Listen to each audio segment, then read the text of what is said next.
Welcome to Solo, the single person's guide to a remarkable life. Your host, a behavioral scientist and bachelor, talks to leading experts and successful singles about living solo and living well. Travel more, make things, sleep in when you want to. Here's the playbook for the person who is unapologetically unattached. Now, please welcome Dr. Peter McGraw. Welcome back. We're here to talk about a not so new but increasingly popular type of relationship. An arrangement between a sugar baby and a sugar daddy or sugar mama. The episode kicks off a short series that investigates unconventional relationships. I don't expect this series to be the final say on the topic. There are just too many ways to diverge from the relationship escalator. But I hope you enjoy the sampling nonetheless. I want to be clear about something. I believe that being a loner is good. I believe that getting married is good. I believe that having an unconventional relationship is good. And what makes it good is the important part, and that is that you're happy walking the path that you choose. In this episode, we talk to a sugar baby, for our purposes, goes by the name Billy. Billy studied apparel merchandising at university, and she loves fashion, travel, pop culture, veganism, and weightlifting. And Kim Kardashian is Billy's hero. The other part of the we is my guest co-host, a familiar voice, Julie Nervelli.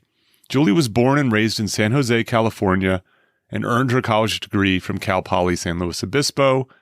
She's lived in Colorado for 17 plus years. And as a strong, independent, and fun-loving person, Julie embraces her solo life. She also happens to be a sponsor of the podcast with her company, Bachelor Girl Productions, which offers you fun, flirty t-shirts. You may be happy to know that bonus material is back and available to the solo community. You can sign up at petermcgraw.org/solo. And if you tune into the bonus material on the Slack channel, you can hear a story about one of my dates who turned out to be a sugar baby to a married sugar daddy who had permission from his wife. It's an interesting story. As always, please rate, review, subscribe, tell friends, family, and all that stuff. It really helps the pod. Speaking of which, I hope you enjoyed this episode. It's a fascinating one. Let's get started.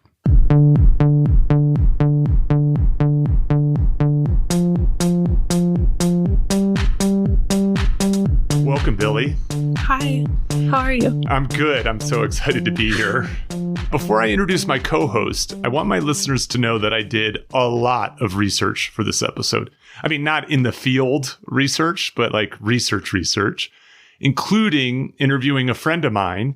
I'm going to call her Carrie to protect her identity, but she's part of the lifestyle community here in Denver, as she calls it, which includes like performers and members of the kink community and so on. And she has experience as a sugar baby and as someone who has mentored several sugar babies. I actually invited her to come on as an expert, but she politely declined. So we're stuck here with Julie, our less experienced co-host. I'm going to have a lot of questions. Welcome, Julie. Thank you. I don't mean that in a really pejorative way. People who listen to the podcast regularly know Julie and like her. We're just going to jump right in here, Billy, and have you tell us a little bit about your experience as a sugar baby. Okay. Why don't we start with how it started? Okay. It started my first year of college when I was 18. And I had always liked older men. So my friends told me about this seeking arrangement website. And that is when I signed up. So I was 18. And the first time I had like an interaction with someone, it was a phone call. Okay. Like a sexting type of phone call. Wait, like old school phone sex? Yeah. I was still a virgin. So I didn't know what to say. I was really nervous. So that was my first experience. It was a phone call, basically. Okay. And you're 25-ish now? Mm-hmm. Okay. All right. So you have some years under your belt now. Yeah. Can I ask a question already? Of course, yes. Yes, of course. So is that something that you were compensated for? You just did it because you wanted to, or it was a new experience for you? Or for you, what was the draw of that being your first experience? I did get compensated for it. I was just nervous to meet someone still. And this guy wasn't even in the same country as me. I was in England. He was in Ireland. So okay, we weren't like going to meet regardless. And so I felt safer kind of Dipping your toe. Dipping my that toes. way. Yeah. Okay. That makes sense. But I didn't actually meet anyone until I was 19. So like a year later. Yeah. Okay. And what'd that look like? I saw that guy for about 6 months. He owned a restaurant. So I would go there with my friends and we would have really nice dinners together. And then usually I would go back to his house afterwards. And he gave me a monthly allowance. Okay. So if people are listening right now and they're like, what the hell is going on? All of this will start to make more sense. We're just going to get to know Billy a little bit here. And then we're going to actually spend some time, like step by step, exploring kind of the elements of this sugaring, seeking arrangement style relationship. Okay. Because I was about to start asking, like, we got to back way up, but we'll get there. We're getting we're going to jump in. I'm even going to do a little history lesson because of my extensive research, not in the field, and so on. Okay, so you sort of progressed from these phone calls to having kind of a regular relationship. Yeah. You said 6 months it lasted? Okay. And you're still doing this? Yes. Yes. Okay. So what would be the ideal relationship or relationships? I assume you can have more than one. You can. Do you? No, most guys don't want you having more than one. Okay. Because it's kind of like a turnoff if it seems like it's a professional job you're pursuing. Mm-hmm.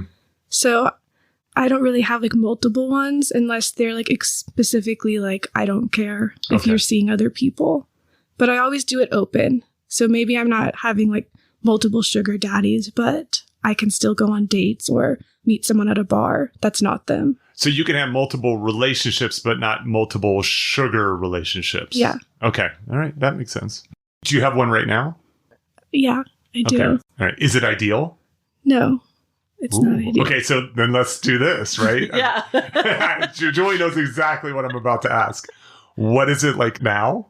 Okay. And what would be ideal? And how do we get this guy on the phone and tell him to step up his game? Oh, I can't do that. That's fine. Yeah. Let's do And this what's first. not ideal, yes. Yeah. So what's happening now and what would be ideal? So I met this guy in 2020 in July when I was in Singapore. And I was about to move back to the States. Mm-hmm. And I told him, I was like, I'll meet you, but I'm not going to be here much longer. And he was like, well, I go to the States a lot for business. So like, it's not that big of a deal if we like each other. So I was like, okay. So we went to dinner and it went well. And so he was like, how does an arrangement sound? I'll give you $1,000 a month. Okay. And when I come to the US for business, I will see you. And I was like, okay, like $1,000 a month and I probably won't see you again. This is like a retainer. Yeah. Right? Like I have a lawyer on retainer that you pay. I don't actually, but Right. people do. Right. Yeah.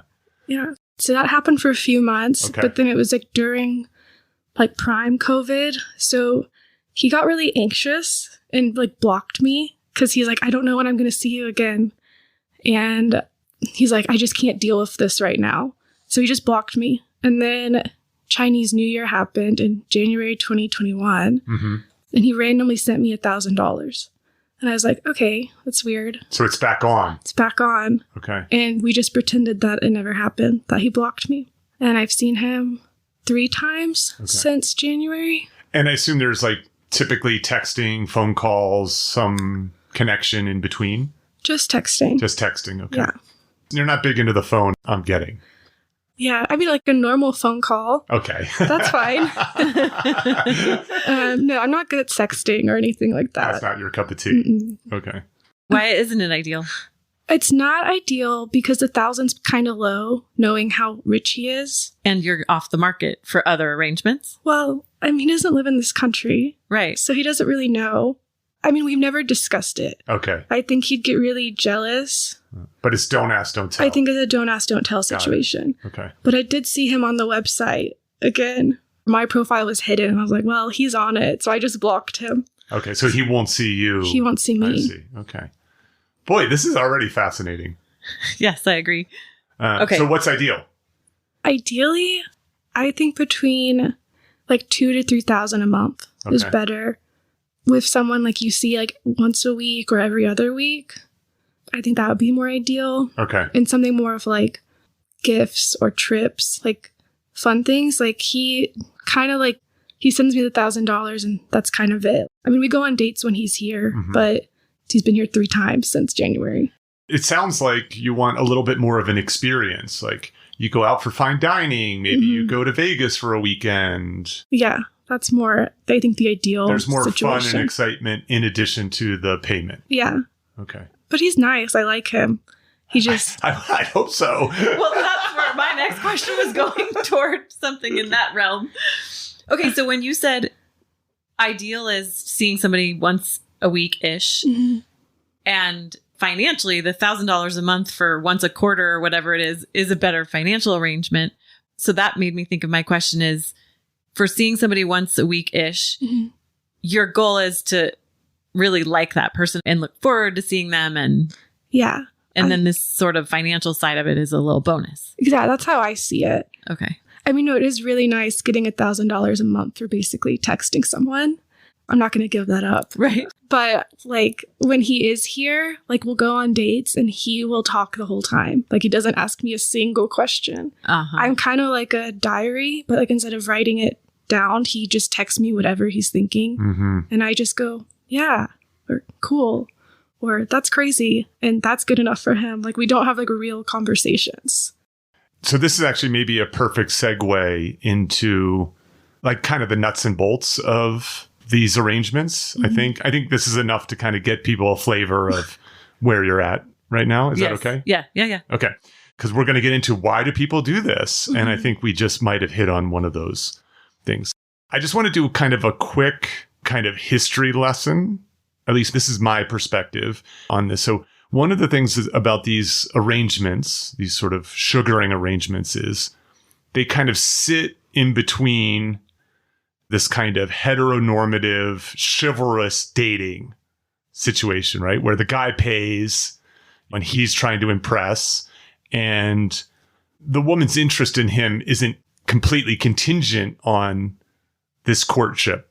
Like she's going to want to like him for who he is and so on. But let's be honest, if he doesn't pay for the meal, it's not going anywhere kind of thing.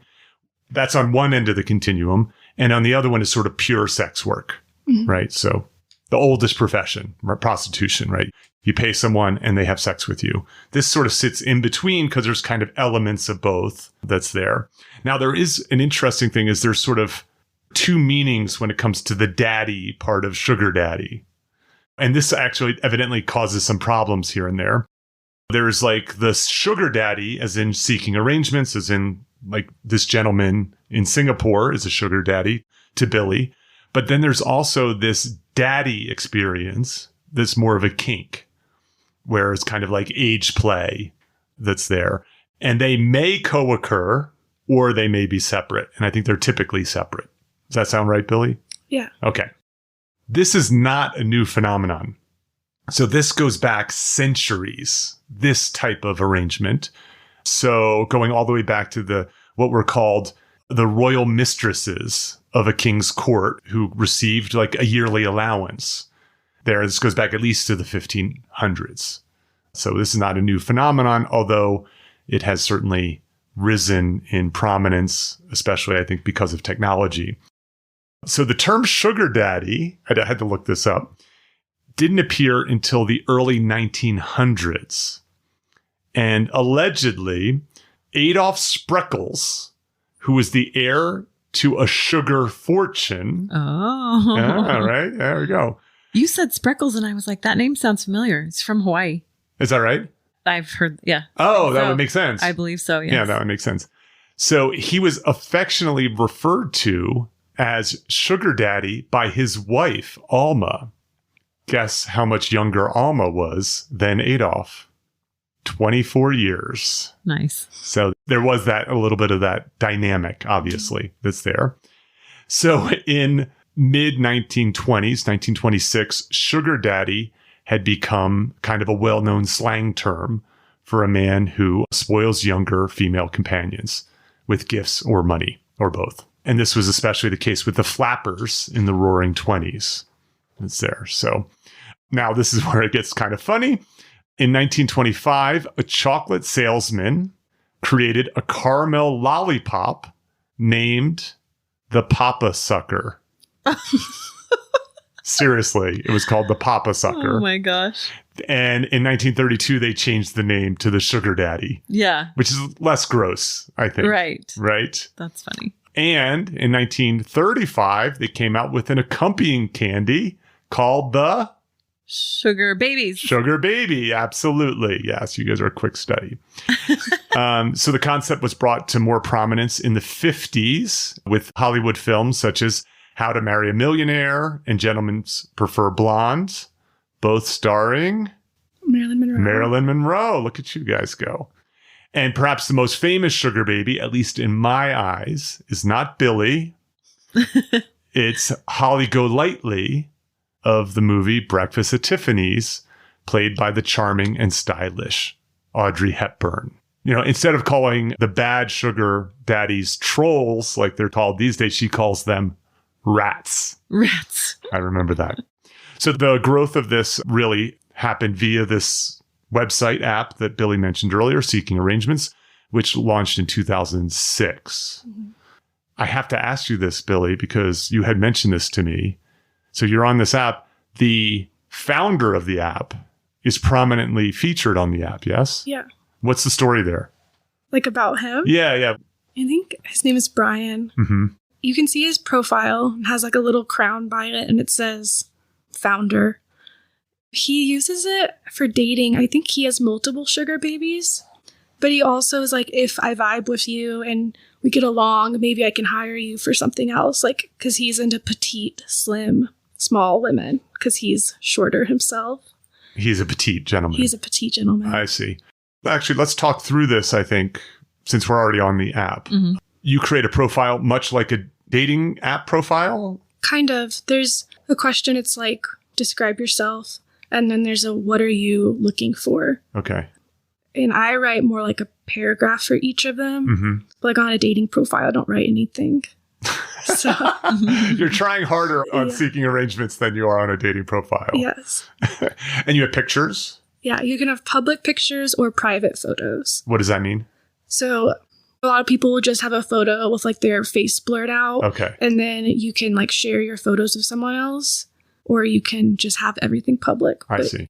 They're not like sexual photos. They're just people wanting to be private. Yeah, I mean, there's some discretion, I think, that people might want to have. So do the sugar daddies and sugar mamas pay to be on the app and then the babies are free? Or how does that work? I know the sugar daddies have to pay. Of course. Yeah, as it should be. I don't know if like sugar mommies have to pay. Okay. Is it sugar mommies or sugar mamas? Mommies. I don't like the word mama. So okay. I'm not going to say that. That's fine. I don't know the lingo. I'm still I know. I don't You're know. here to teach us. Yeah, I don't know if they have to pay or not. But I don't see like mamas or mommies come up. Right, because you're not looking for You don't have yourself as bisexual on there. No. I see. Okay. Okay, so the sugar daddies pay to be on. Mm-hmm. Okay. Here's my guess. Knowing the apps, like you can pay for extra features, sort of a freemium model where much of it is free. But if you want to be able to see who's looked at you or who's liked you, things like that, you might pay extra. You have to pay to message people if you're a guy. Go. But right. You can like look at people's profiles, but you can't send any messages. Yeah, look. All right, I get it. It's like looking at a menu, but if you want to order something, you got to pay. Exactly. All right, that's great. Well, let's talk about kind of who does this, right? Okay. Who are the kind of people on here? So males and females, straight and gay. Mm-hmm. But prominently, it's usually older men and younger women. Right, yeah. That's typically the case. But it may be older men, older women, younger women, et cetera, et cetera. Yeah. All quadrants connecting. There's also just other rich women wanting to date rich men. So Okay. Some people don't really use it for a sugar baby. They're just wanting to connect with rich people in general. And it's a way to find it. Yeah, so let's talk about these clients. Let's call them clients. I'm not sure that's exactly the right word. Okay. Well, what word would you use? Because we're trying to be educated on the lingo. It's true. For like the people that I've met? Yeah. Well, so I said clients because that's what Carrie calls them. Oh, okay. You have some. What do you call? What would you call? You just call them sugar daddies? Yeah. Okay. So typically they're of means. They have money. They should. They should. Oh my goodness. I'm so glad you said that. because this is according to Carrie, some guys don't. They're posers. They're called Splenda daddies. Splenda daddies? Yes. So they are living beyond their means, or they're faking. Yeah, they're faking it. So tell us everything. What's going on? Splenda daddies. That is brilliant. Like what's going on with them? Yeah, like who are these guys? What are they doing? How are they different than a ideal client? Okay. So you can see their net worth and their income. And if I see someone with like an income of like 500,000, I don't know why you're on this site, but then you have to take into account, are they married and do they have kids? Because that, if you're just single, then that might be more money. But if you are like have 3 kids and eventually have to pay for college, I'm like, you need to have more money than that to be a sugar daddy. It's so interesting you say this because a sizable minority are married.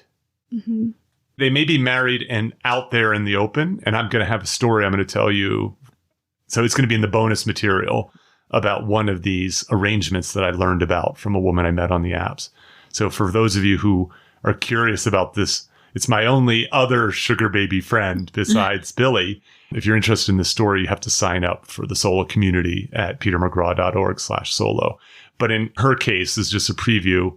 The man was married, but his wife gave him permission. She knew that he had sought an arrangement that was there. So there's married men who are either cheating or have permission. That's there. Yeah. But regardless, if they have a wife and if they have kids, they better have more money. They need is what to have I hear more you money. saying. Yeah. Okay. They have a family to support. Now, do they disclose all of this in their profile? So yeah, they have like basically, you can put your relationship status. You can put, if you have kids, like what your occupation industry is. Their height, like it's kind of all in that section. But none of this is checked. Like when someone says their income's $500,000.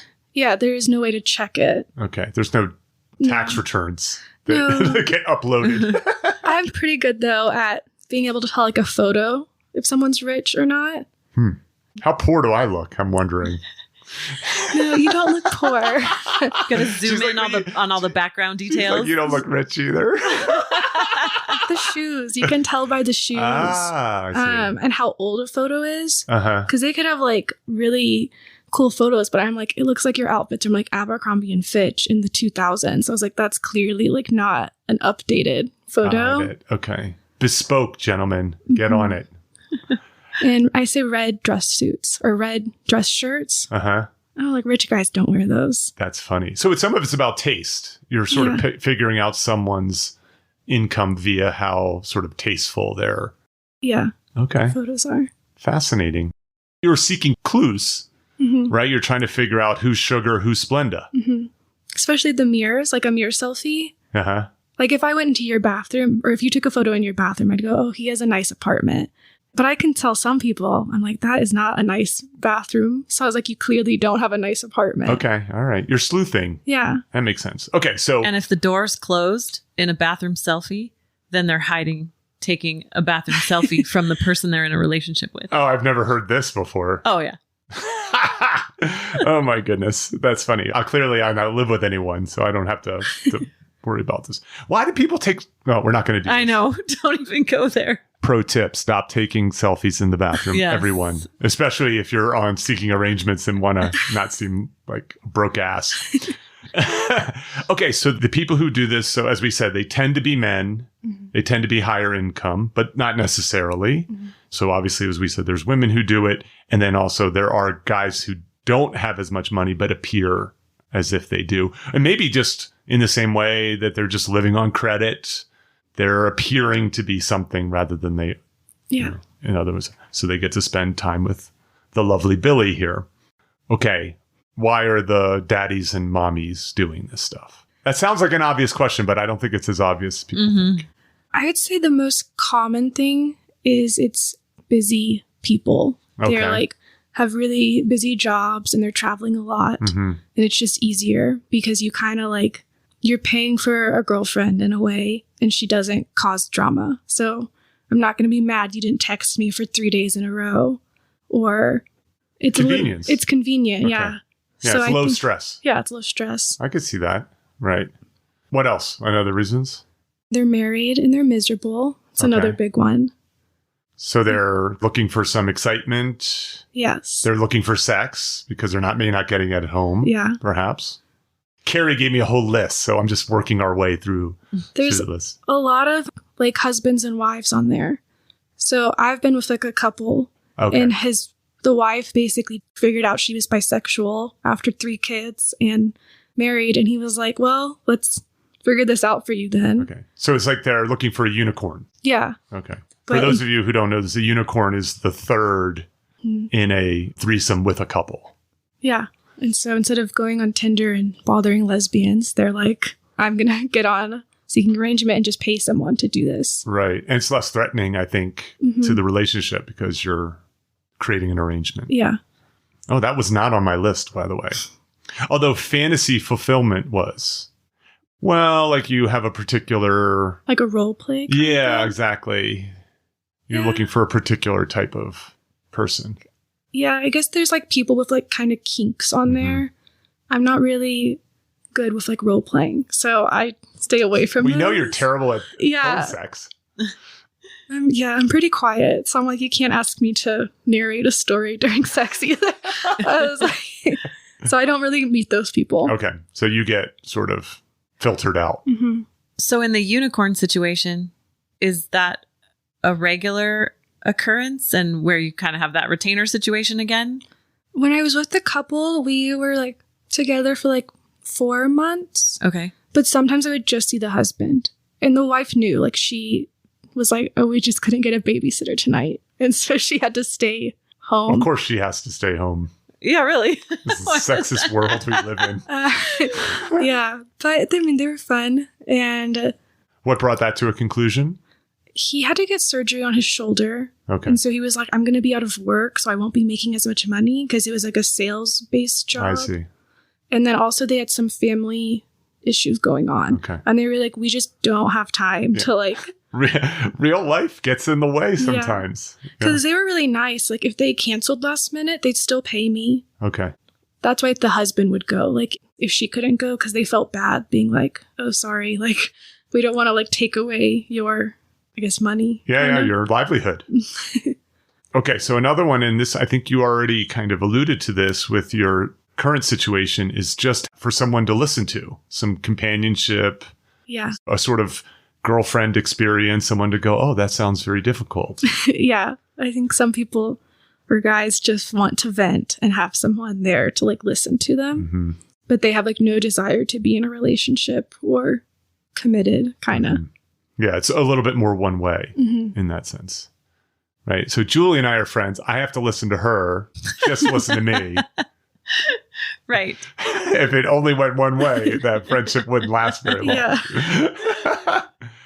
This is going to sound a little crass, but this thing of like a guaranteed outcome, right? Like a sort of predictable, like, I want to have sex. And you're not wasting your time taking someone out to dinner and waiting and hoping that maybe they'll say yes at the end of the night or not. Right. Yeah. Kind of a thing. Yeah, I would say like the best sugar daddies, they don't expect sex. Like the allowance is sent to you regardless if they see you or not. Okay. That's not how most of them are, like especially depending on where you live. But I would say a true sugar daddy is someone who sends you your weekly or monthly allowance. And even if you're busy or they are busy, like it doesn't matter whose fault it is, like you're still getting the allowance. But yeah, it's kind of guaranteed sex. But kind of, right? It's not all fully, like, but yeah. When we talk about this continuum from this sort of heteronormative, chivalrous courtship thing, which is sort of, it feels transactional, but it's not articulated, to pure sex work, prostitution, which is pay to play, so to speak. This sits in between, where there seems like there's some elements of both at play. Yeah. Is there? Yeah. So with the married couple, would you guys go out and do stuff together, or was it more just a nighttime at home? They were like super into like eating, but like, I mean, they would order like 10 appetizers and 3 entrees. So we'd go out for these like ginormous meals. I'm surprised they didn't fall asleep having sex afterwards. We did that before. I don't know why. Oh, you have sex first? Mm-hmm. Oh, that's interesting. That's why. Because you're going to eat. Because they were really, You don't want to be bloated. they were super fit. So they were like, this is our like one cheat it was meal. like a cheat meal. It was a cheat day, I guess. Yeah. Whole cheat experience. We usually would do shrooms too. Okay. So that was a bonus that I got shrooms. Oh, that's fun. I always think of shrooms as sort of suppressing your appetite, but nonetheless, well, okay. No. Maybe they just built up so They're much so desire. excited to eat food. This is the trouble with being fit. Yeah. And how old were they? I think the guy was 42 and his wife was like 38 maybe. Okay. Yeah. All right. So I think those are like these are the sort of motivations of the daddies and mommies. But I mean, that's a like fantasy fulfillment, kink, convenience, some guaranteed outcome. This girlfriend experience, just someone to listen and maybe to help make up for current relationship that's not satisfying. So some or all of those that are there. Yeah. So let's talk about the babies. What are the motivations? Like, what are your motivations? My motivations, I like older men. So for me, it was just like, if I'm going to date anyone, I'm going to expect them to pay. Like, I'm not a girl who's ever going to do 50-50. Okay. And so I was like, well, why not date rich men? And if I'm going to date them, why not get paid to do it? Okay. So for me, it's just like, I would do it regardless without money, but why not? Why not get the extra bonus? Exactly. I see. Okay. And I remember we had a conversation previous to this, and you said something to me that Carrie talked about also, because I was saying like, well, what are the motivations? And she said, a lot of sugar babies don't want to work. Like, That's a good motivation. They're like, I don't want a full-time job, or maybe they have a job that's like not traditional, that gives them a lot of flexibility, like they're a performer or something like that.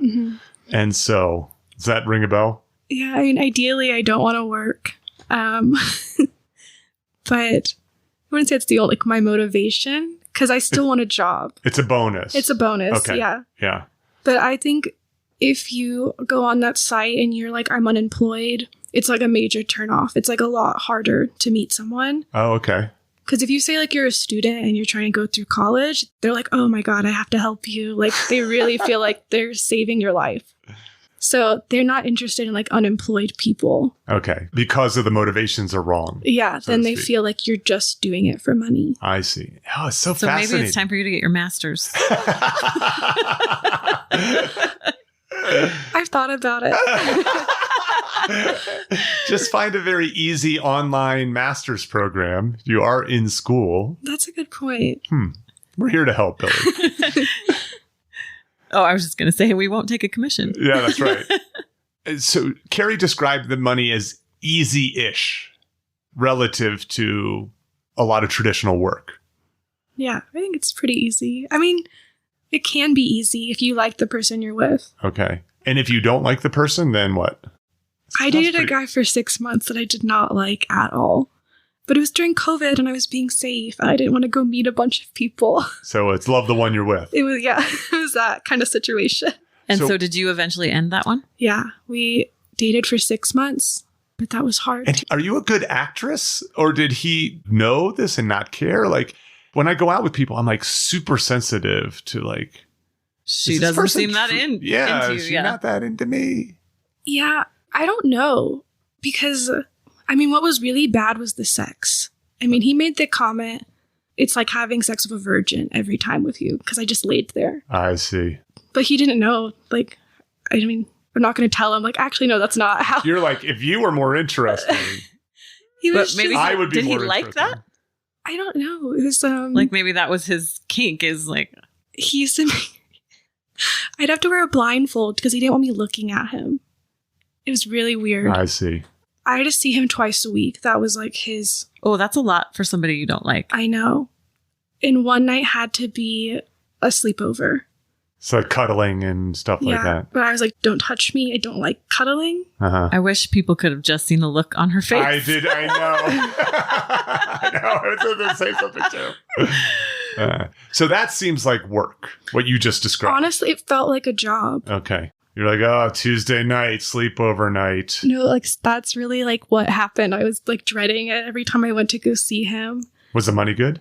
Yeah, it was like $500 a week, which I think that's pretty good 2 times is a little much. But I was also like really unemployed and like had nothing to do.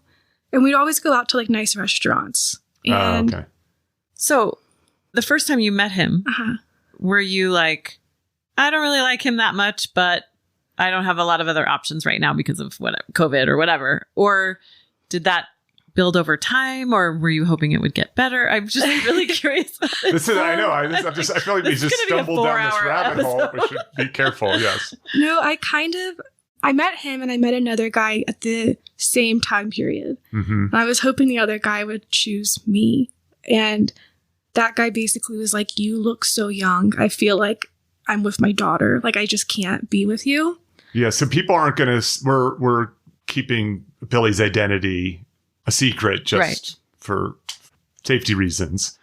But Billy looks young. Yes.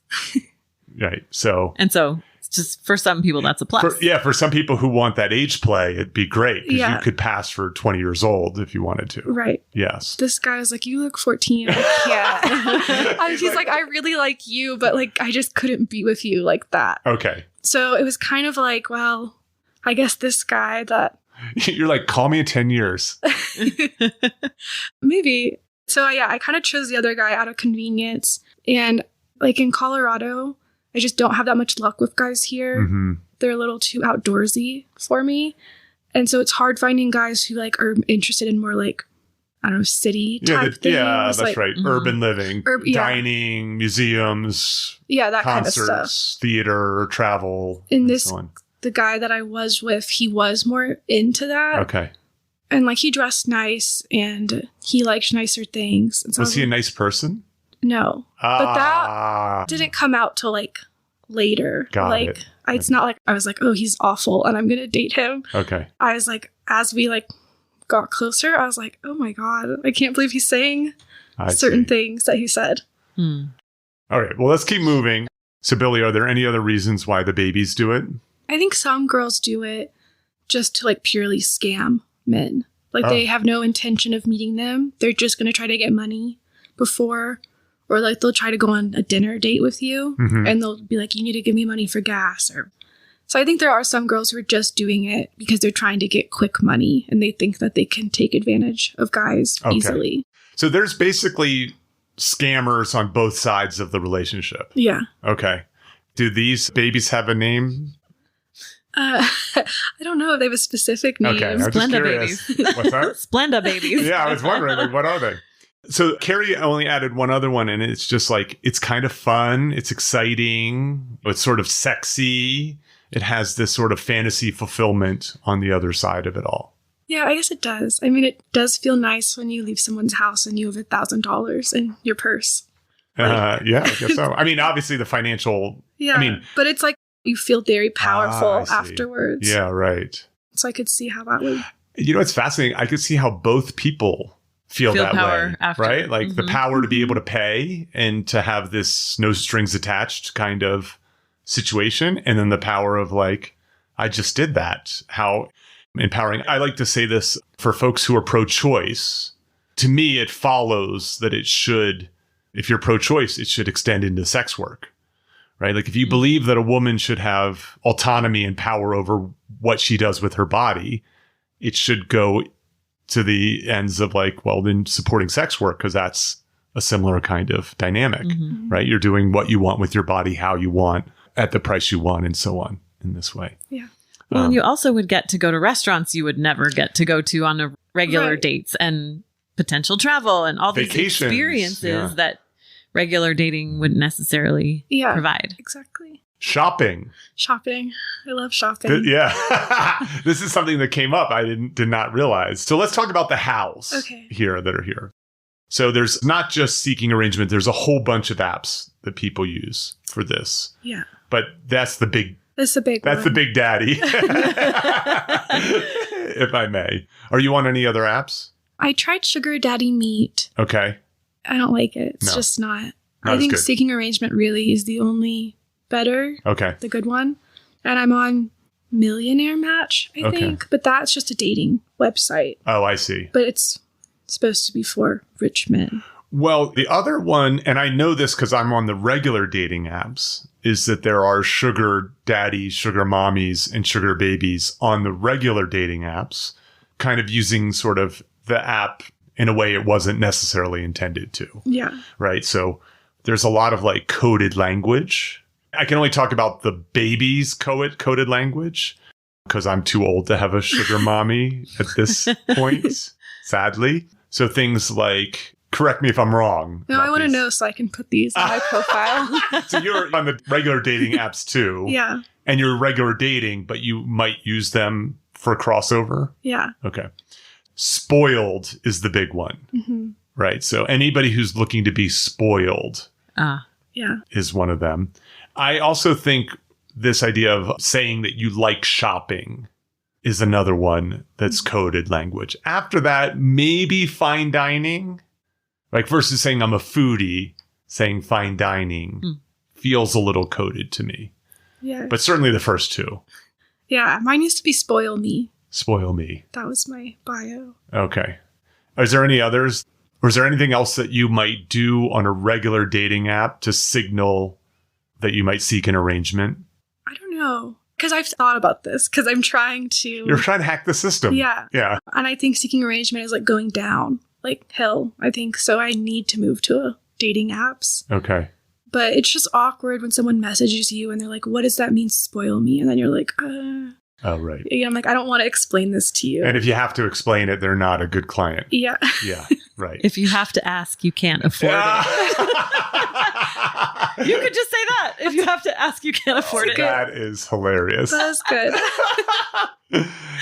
Okay, so what about communicating, right? So you communicate in app, but then once you go off the app, how do you do it? I use my real phone number. You do? I would say a lot of people use like Google Voice or Google number, whatever it's called. Yeah, yeah. Snapchat? If it's Snapchat, they're either usually like someone who's like a scammer. Like they're trying to just get your bank information. Or there's someone who's like married. Is like, I've noticed this who uses Snapchat. Okay. But most people don't ask me for my Snapchat. They don't. Okay. And then there's also, I'm not familiar with this, but another app called Kik. K-I-K. I do get asked if I have Kik. Okay. But I don't like apps, so I'm not going to like download an app to talk to someone. But that's like a really old app. I don't know why they're using it still. Like there's other things to use like Telegram or... that are more recent. Mm-hmm. A lot of these like Snapchat, my understanding is the value of Snapchat is well, the messages are impermanent, so they go away. Yeah. So there's not a lasting record of this. And then also, if you take a picture of the communication, the person who sent the message is alerted to it. So now you know if someone's trying to troll you or, and so it creates a higher level of privacy with these. And I think Kik must have that kind of thing. I think that's a little more popular with sex workers. Okay. Is my understanding. So for example, Carrie's rules she has is like, don't snap my pictures without permission. She has other rules. Do you have any rules when it comes to like meeting and how to kind of communicate and get things going? Yeah, I mean, I try to get their phone number just out of convenience because like annoying to log on and talk to them. I don't feel the need to like ask for more photos. Like, but a lot of guys are like, can you send me more photos? And I'm like, well, I already like put my really great ones on the site. So now I have to find more.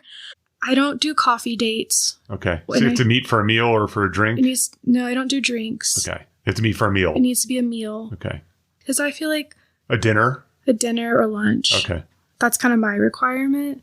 And it needs to be in public, obviously. Like, a lot of people will just be like, oh, do you want to come over to my house? That seems crazy to me. I know. That happens on the regular dating apps, too. I'm amazed when people do that. Yeah. So do you want it to be a meal because you want to know that they'll invest, or you want that amount of time with them, or... Because I'm opposite. Like, I don't want to commit to a 2-hour dinner because if I don't like the person, I'm dating it. Yeah. For me, it's like coffee, in my opinion, I buy myself coffee every day. So I don't need someone to buy me coffee. Right. A drink, it seems like you're just trying to get the date over with quickly so we can go back to your house. Ah. A dinner seems more like you're invested in actually getting to know me. Uh-huh. And it just seems not as... like a hookup situation. Mm-hmm. I like that. Yeah, that makes sense. It's so interesting because for me, when I go on dates, I want to do coffee or a drink. For a first time you're going to meet somebody. Meeting, my friend Matt calls it a face check. Like, just make sure the person looks like their photos, see if you vibe. And so coffee or a drink seems like the right thing to do it. But for this, I can see why it's the wrong strategy. Yeah. Because it sends the wrong message. I mean, a lot of guys do try to do like just a coffee or drink date. Yeah, I don't know. It just doesn't seem. So that's a rule that you have. Mm-hmm. Okay. Yeah. Do you have any other rules? So you're like, meet in refer public. back to spoil me. Right. Yeah, no, that makes sense. And it has to be a nice restaurant.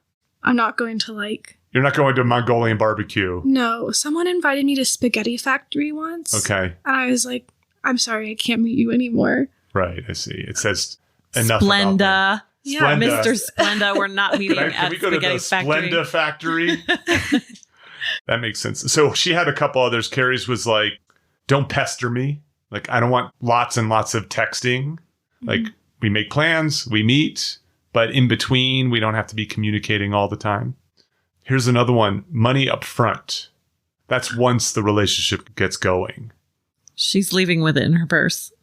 Yeah, I asked them to put it in my purse afterwards. Oh, so you... Because if it's a cop, they just committed the crime. If we were to do something and I got paid before, I could get in trouble, technically. Oh, so they would have to participate. They would have to participate. Not that I'm like ever been worried, but that's my precaution. So you are willing to risk not getting paid in order to not get... Yeah. And you have them put it in your purse rather than hand it to you. Yeah. Tell me why, but I sort of can see. Like, one of the first guys I met, he did that, and I was just like, oh, I like that. So now, like, if a guy tries to hand me money, I just say, oh, just put it in my bag. And usually it's like in an envelope or something. It's not like just... Wow, that's like old school. Straight cash. Fascinating. Now, I'm surprised to hear the cash is involved. Like, I've thought it would be like Cash App or Venmo or buying gifts off of someone's Amazon wish list or taking someone shopping. So let's talk a little bit about the nature of the exchange. Well, when I first started, I was like scared the government was like going to catch me or something. And they're like, where's she getting all this money? And then my taxes. My friends were like, that's how they got Capone. So I was scared. But then my friends were like, you're not making that much to where someone would like actually look into your bank account and go. Yes, that's right. Not yet. Not yet making enough. But yeah, I just have gotten cash. Sometimes like the guy who lives in Singapore, he does like Zelle payments. But he gets nervous about that, and he, like, pays me in cash when he's here for, like, 2 months. Well, the Singaporean government has its business in everybody's business. Yeah, but I don't really know why, like, that would bother them. Like, what does it matter? I mean, you're not supposed to... You can give up to, like, $10,000 of gifts a year. Oh, I guess so. Right. Yeah. Okay. Well, maybe he doesn't want the paper trail. But my friend who is a sugar daddy... He was like, always just get bank transfer because you can always say it's a gift and it's on the guy to basically file that. Okay. It's not like my problem that someone sent me money. It's their problem. Yeah, I can understand that. There's also these other sort of exchanges that exist. It sounds like they're not the case for you, but like this Amazon wish list thing was a revelation to me that like people create a wish list. And I don't know how much of it is like, it feels less like a payment, right? It feels less like that sex work side of the continuum and more like the courtship side of the thing where like suddenly you get some packages in the mail of nice things that you were hoping to get. Yeah, that seems more for like a virtual relationship to me. Like I follow a girl on TikTok and she has a Amazon wish list and guys send her stuff. And they also send her lingerie to take pictures in. Okay. And she just gets paid on Venmo. But she's not meeting anyone. Like, they're just sending her stuff like that. And her, like, her wish list is, like, linked on her profile. Okay. But I've never done that. Okay. And then the last thing is sort of, there's these sort of different kind of pay-to-play mode. And there's this more lifestyle or... Yeah. Like, how does this stuff play out? And most importantly... How does this stuff get negotiated? I assume it gets negotiated at that meal. Yeah. And is it awkward? What is it? I'm like, tell me everything. Who declares first? I think it should be up to the sugar daddy. A part of it to me is like, if you are a sugar daddy, you need to be like a alpha dominant kind of guy. Okay. And it's like your job to get this conversation out of the way. Okay. Oh, wait, hold on. For our bonus material, just as a teaser, if you want to sign up for the community, petermcgraw.org/solo, I'll tell you my story. And that's exactly what happened. He brought it up. And I was like, that seemed bold to me. But evidently it's best practice. Yeah, I think it is. Okay. Because I hate asking. Like, I don't want to ask for money. Like, I want you to want to give me money. Okay. Does that make sense? Yeah, I could see that. So I always try to like talk to guys like, what are you looking for? Like very like explicitly. What would an arrangement look like with And you? is this after the appetizers have arrived? Like at No, what no, point? Beforehand. Oh, Even This before is they. before we meet. Because Okay. I don't want to meet someone who's like just looking for a one night thing. Because there are a lot of people who are just doing like pay per meet. Okay. And like that's just, I'm not interested in that. You want an ongoing relationship. Yeah. Billy understands the concept of customer lifetime value that I teach my MBA students. You don't need that master's degree, I think. So you check it out in advance. Like, do you want an ongoing Yeah. arrangement? Yeah. So that's kind of the difference. Okay, so now let's say he says yes. You choose a place that's not the spaghetti factory. Mhm. The person look like they're not appalling, Mhm. kind of thing. And you're just essentially making small talk, waiting for him to at some point say, so you seem pretty great. Yeah, that's kind of what it is. Like, Okay. like I went on a date last week and we went out for tacos Mhm. and we talked for a little bit first and he's kind of like, do you have like an allowance in mind? And I was like, that's normally up for the daddies to decide. Okay. He's like, no, I don't think it is. And I was like, no, it is. So you're like, make me an offer. Yeah, I say make me an offer. Okay. So then what happened? He was like, how does 2,000 a month sound for like basically 4 meetups a month, and one would be overnight, but the other ones would just be during the day. And I was like, that sounds good. Okay. And And what's going on? Yeah, so this was last week. this was last week. Yeah. Okay. He texted me this morning. He just got a new house. He's like, He's house poor right now. he actually did say that. He was like, just so you know, I am. Not as liquid as I was a month ago. Yeah, he's like, I don't have like a Mercedes and my house isn't like the best house in the world, but I do have like extra income to spend on this. And he was like, I wouldn't get to date someone like as pretty and as young as you if I wasn't paying for this. Oh, we forgot this in the other list. Why do people do it? And some of it is they get someone out of their league. Yeah. Yeah. And I was going to ask that if you have, I don't want to say lower standards isn't quite the right word, but because they're Flexible standards. yeah, flexible. Yeah. Like if you were just going on a normal date with someone and you were deciding, do I want to date this person again? I'm guessing sometimes it would be a hard no. And with this lubricant, it would be a yes. Yeah. I mean, I only will do it if I think they're attractive. I'm They have not. to be above some bar. Yeah. Okay. Like, if I'm not going to just do it with anyone. Yeah. They- It sounds like this guy likes you. He's like, trying to explain. he's sort of like, hey, I got the money, but I'm just a little. I think he did. I mean, I hope so. Yeah. He was a little concerned. He was like, you don't seem very outdoorsy. And I'm like, I'm not. No. And he's like, I just don't know what we would do together besides go out to eat. And I'm like, honestly, like I went on a comedy date once. And I was like, that was probably the first date I've ever done with that wasn't just dinner. Right. You're like, I'm happy doing dinner. Yeah. And he was kind of like, well, I would want to do like hiking. And I was like, in the snow when it's cold. And he's you're like, there's theater, there's concerts, like Yeah. just you not could go to the difficult solo salon. Yeah, right. yeah. So I was like, I'll try it as long as it's not hard. This doesn't sound exactly ideal then. No, but Okay. I don't think Colorado is my ideal.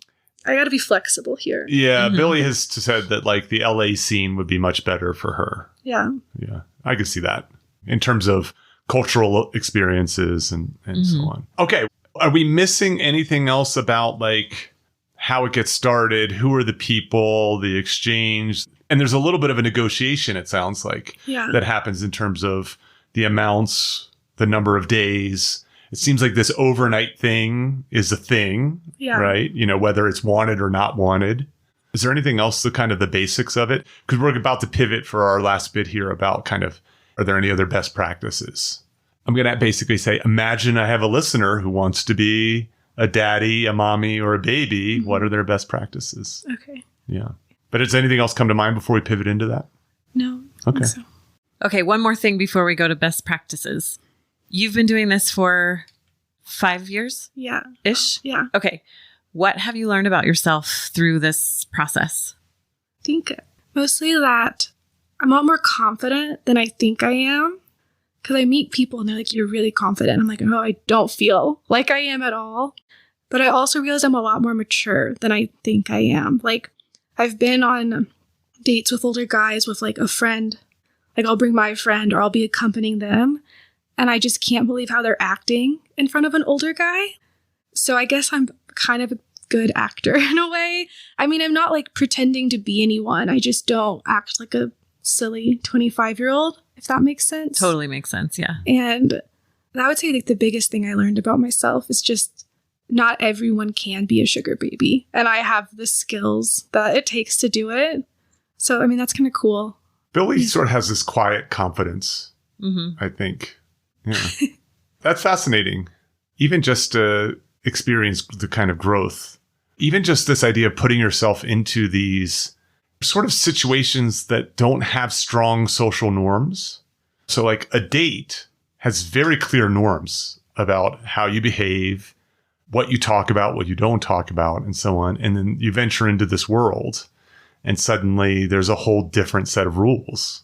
And I think at your age, being able to clearly define what you want and stick with that, I mean, that's huge. There's a lot of people who have a hard time, defining what they want and then verbalizing it, asking for it, all of those things. So I have a saying, ask for what you want. Ask for what you want. And this is the type of relationship where people actually ask for what they want, which a lot of relationships, people are afraid to ask for what they want because they're afraid they're going to get a no.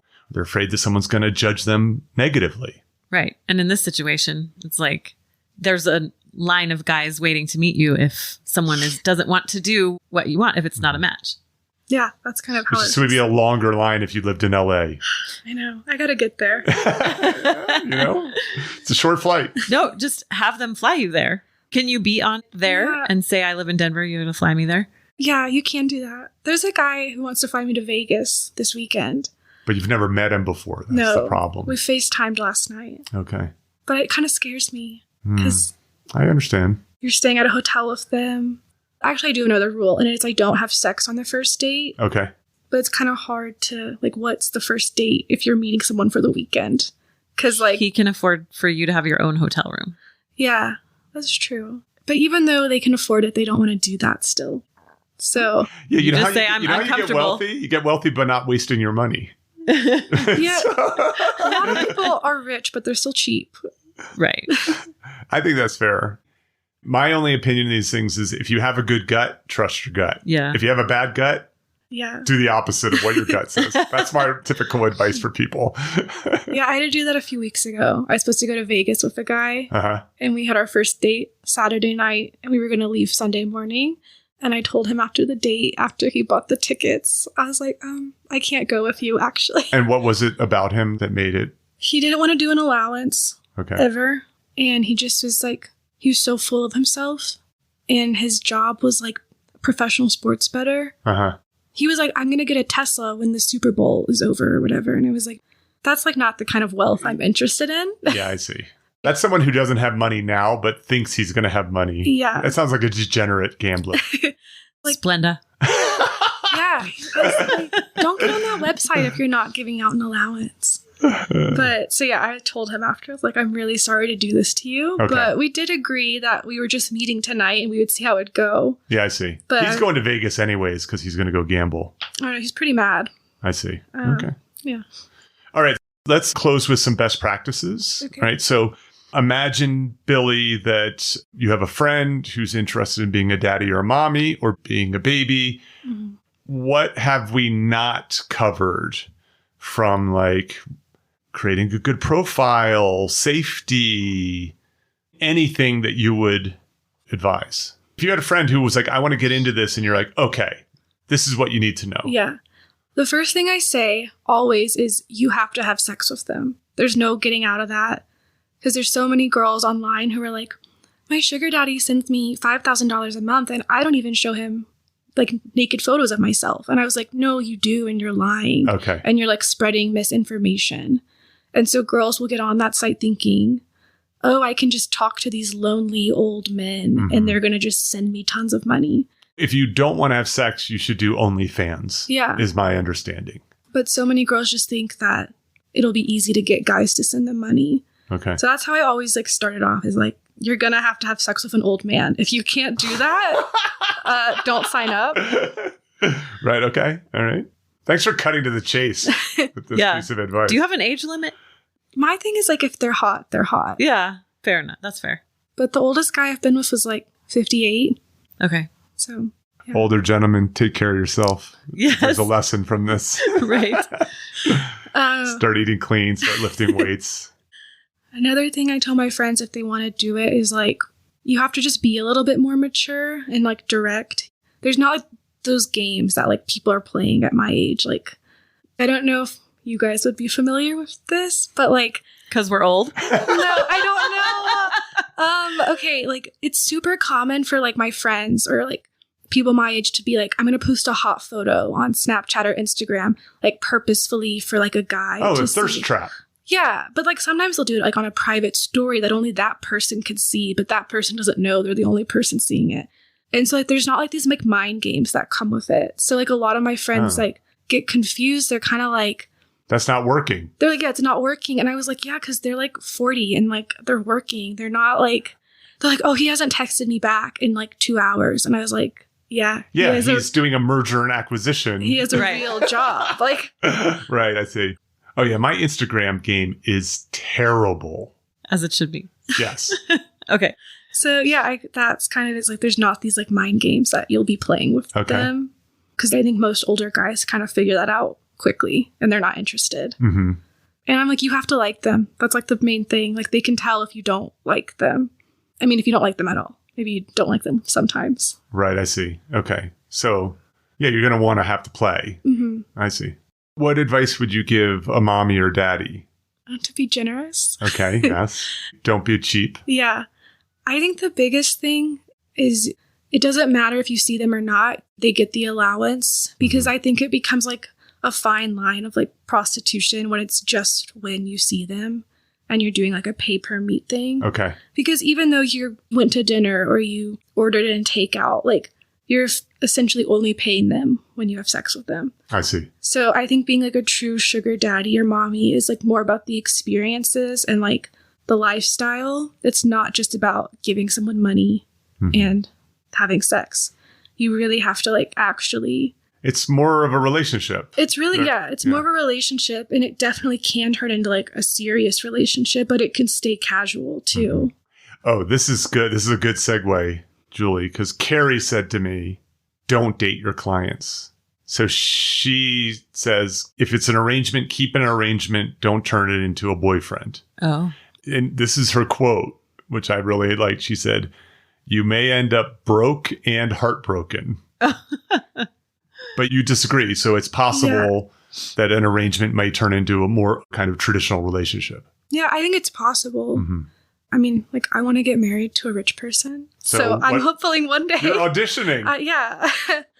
I think you should want to date them. Like, if you're just doing it without wanting to date them, that doesn't really seem right. I don't know. I think you should actually be interested in them. I think that this is a good insight. I'm sorry that it got into the after an hour, but I think that there's an interesting thing. I think a lot of people from the outside see this more like sex work than like dating.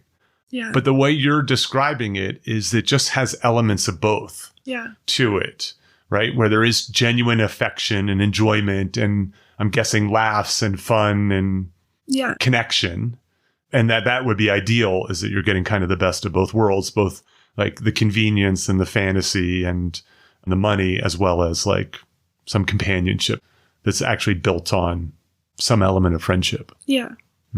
I think the goal is when it's over is that you're still friends, I think. Okay. And that's like a lot of sugar daddies will be like, I still talk to a lot of the girls I was with. They just moved somewhere else, or like they're done with school and now they don't need me they anymore. don't. Yeah, I see. I think that's a good way to like kind of think, okay, well, they're like judge their character in a way. I'm selling the shit out of this bonus material, but that also is an element of the story that I'm going to tell you this. Okay, so last call. Any other best practices? What about safety? Right. So you already said you don't go to someone's house without having met them before. Do you like tell friends? I've heard stories of like sugar babies in particular sharing stories, like especially like in communities, like, oh, so-and-so, stay away from him. Okay. But is there anything like safety wise that comes to mind besides just don't like meet in public? Yeah, I always say meet in public and kind of like trust your gut. Like if you don't think you should see them in private, like maybe don't. Okay. And obviously use protection. Yes, thank you. Okay. Yeah, an extra payment does not mean that a condom's not going to get worn. And yeah, a lot of guys think that the condom's negotiable if you get the price right. Yeah. I'm glad you brought that up. Yeah, that's smart advice. Or get tested together. That's right. Okay. Interesting. All right. Julie. Yes. Thank you so much for doing this. This might be one of my favorite episodes. It's so fascinating. It is. I mean, when I launched this podcast more than 2 years ago, there's just so much I didn't know. And I feel like every episode I learned something new, some more than others, but even just like researching this one was fascinating. Yeah. It's there. Yeah. Bill, I really appreciate your honesty and sharing. And I feel like it's fascinating and there's no judgment whatsoever. Like I can totally see how it makes sense for everyone. And when he asked me to co-host with this one, I was like, yes, sign me up, because I just love it. I think it's great. It's serving people's needs. Yeah. I mean, one of the things that I am a big proponent of is if you want to have a traditional long-term relationship, by all means you should. If you want to go completely solo and be a loner and not date or have a relationship, go for it, as you should.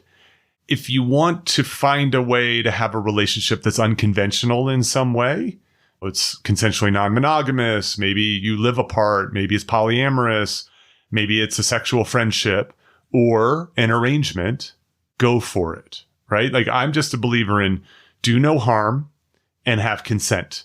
And as long as those things are in play, I think that adults should be adults. And so I want to echo what Julie just said. Billy, you're an outstanding guest because of your authenticity and your patience with us in terms of asking these questions.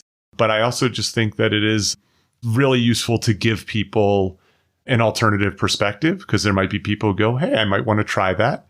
Or there may be people who were really quite judgmental before they sort of understood the nature of this. And so thank you so much. Thank you. Yeah. Cheers. Thank you for listening to Solo, the single person's guide to a remarkable life. For more about our guests and show notes, go to petermcgraw.org. Please subscribe and share with your single friends.